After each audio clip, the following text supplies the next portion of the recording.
Hey guys, the combat rework has finally arrived this week and it has significantly buffed melee, ranged, and magic, now making all combat styles a viable option for PvM.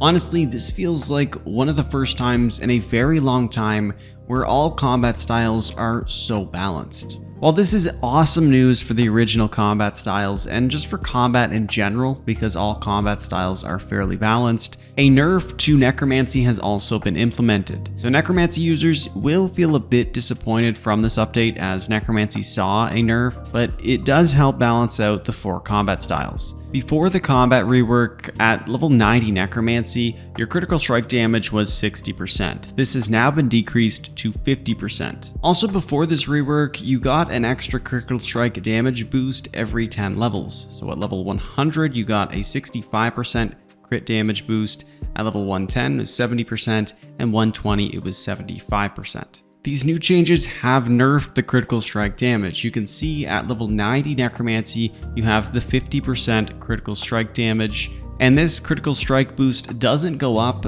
if you're level 100, 110, or 120 Necromancy. The reason for doing this is that now it's more in line with the original 3 styles. It now provides a maximum of 50% critical strike damage even at 120 Necromancy.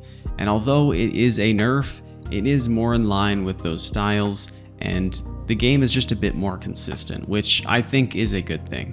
Overall, this is a fairly significant nerf to certain Necromancy players.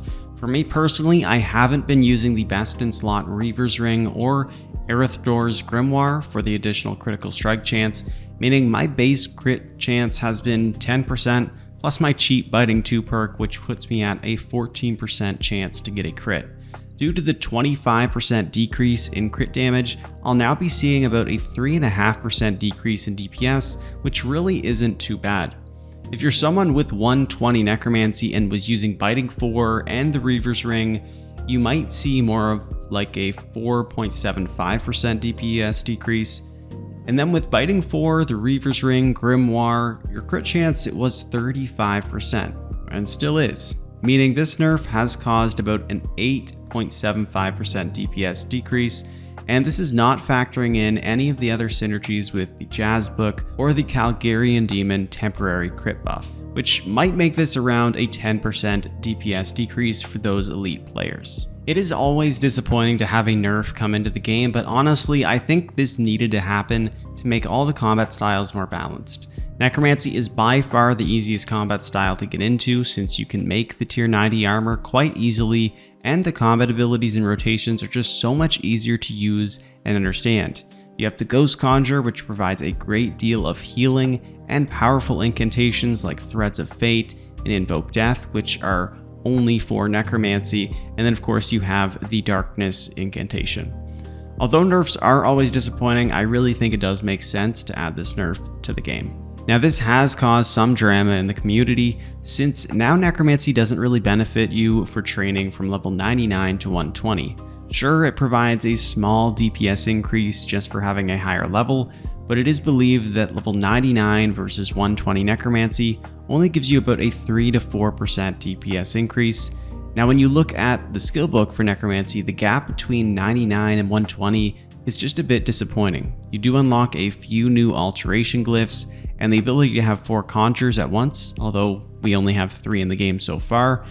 It really just doesn't provide much benefit to level the skill to 120 right now, and some believe the skill should have been released as a 99 skill and then expanded to 120 once Jagex is ready to increase the level caps for melee, ranged, and magic, and honestly I wouldn't be too surprised to see this coming in the near future. Now as for the changes for the original 3 combat styles, they have all been significantly buffed. They can now all benefit from the increased hit cap, increasing from 10k to 30k. This will benefit melee the most as it has some of the highest damaging abilities, partly because when using the Berserk ability, all melee damage is doubled. The critical strike change, which first came with Necromancy system, is not only easier to understand, but should provide a bit of an overall buff as well to the original combat styles. So now all combat styles have a 10% base chance to crit, and will deal an extra 50% damage if a crit is applied and you are level 90 in that stat. Another change they made is regarding hit chance. So it has been changed to damage potential. So abilities will always hit, and almost all abilities have been tweaked to have their damage ranges narrowed to provide more consistent damage. I think this is one of the best changes that they have made. For high-level PvMers, it will ensure you never splash when trying to apply certain buffs or debuffs to a creature or boss, but it also makes DPS much more consistent. This also will greatly impact lower level players. So now on my low level Iron Man account, I can now actually defeat higher level creatures much easier since I'm no longer splashing 50% of the time. There has also been a drastic change to many different abilities. A lot of the damage ranges have been increased. Now, although these ability damages have been narrowed and their average damages have also been increased, this is mainly to account for the removal of potion stat boosts and how that interacts with damage. Some specific abilities that have been changed include Fury and Greater Fury. Fury has been changed to an average damage of 120%. It now also increases the critical strike chance of your next melee ability by 25%, which was previous the ability for Greater Fury. So overall, this is a buff. Fury has its cooldown increased to 15% to account for this, and Greater Fury has its average damage increased to 130%, and the next melee ability is guaranteed to crit. The cooldown has also been increased to 15 seconds. Sever is another melee ability that had a bit of a rework. Its cooldown was decreased from 15 seconds to 5 seconds, so it is going to be a primary basic ability that you will be using in your melee rotation. The Shard and Sliver of Lang have had a huge overhaul, and their abilities are completely different now.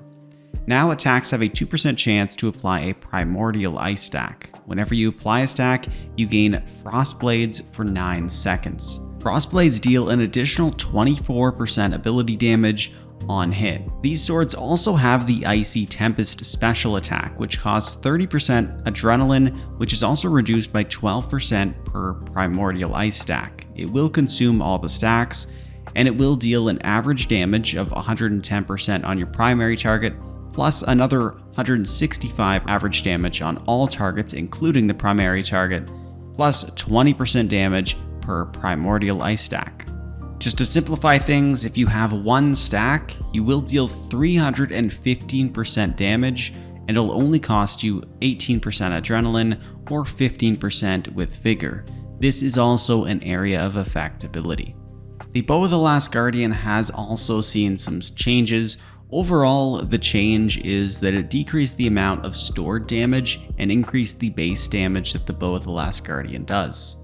The stored damage average, which is from the Perfect Equilibrium ability, has decreased from 42.5% to 35%, but the base damage was increased from 11 to 14%. The special attack has also had a bit of a decrease in ability damage, but overall, what the JMods have been saying about the Bow of the Last Guardian is that it should perform similar to how it does in the normal game. The decrease in stored ability damage is lower, but they did buff a lot of different abilities, so this should compensate. Shadow Tendrils has also been changed to match Smoke Tendrils, so it is guaranteed to critically strike, and the hit count is guaranteed to be 5. Ruby Bolts have also been changed completely. It now increases your damage by 25 to 125% ability damage based on your target's current life points. It has a 0-second cooldown now, and it will deal 5% of your life points as recoil, and it has a 5% base proc chance. Surge, Dive, and Escape have also had a bit of a rework. They can now always be cast during global cooldown. So this is definitely going to be helpful for certain boss fights. You don't have to wait until the global cooldown is done to use one of these abilities. It will no longer generate adrenaline, and it's now just classified as an ability. It is also worth noting that the mobile perk doesn't have a negative consequence to it anymore. Now if you have it on a weapon or armor piece, it will just half the recharge rate of these abilities. And finally, Equilibrium has been completely reworked. Before, it was a bit useless with Necromancy because the damage ranges were so narrow, and they just changed that for all 3 combat styles. So they have changed it to the ability Eruptive. Now it will increase your ability damage by 0.5% per rank, making it still fairly usable in game and basically comparable to how powerful Equilibrium was before the rework. It's also highly worth noting that this will stack on damage over time abilities and poison, so this makes this perk really useful for poison ranged builds. And so those are all of the changes that have been implemented into the game with the combat rework. Overall, again, I think combat is as balanced as it has been in a very long time, and I am really happy with all these updates. It seems like every combat style is now viable in its own way. Of course, there are going to be some more powerful than others, but they are all fairly equal now. Now, I probably will still stick with Necromancy. I think it still is going to be the strongest and definitely the easiest to use. It does seem like ranged is a pretty good option and will be really powerful, but will be a lot more expensive to get the best in slot gear and a lot more complicated to get the highest damage potential out of the combat style. Anyway, let me know in the comments down below how you guys feel about this combat rework, and thank you all so much for watching, and I'll see you all in the next one. Peace.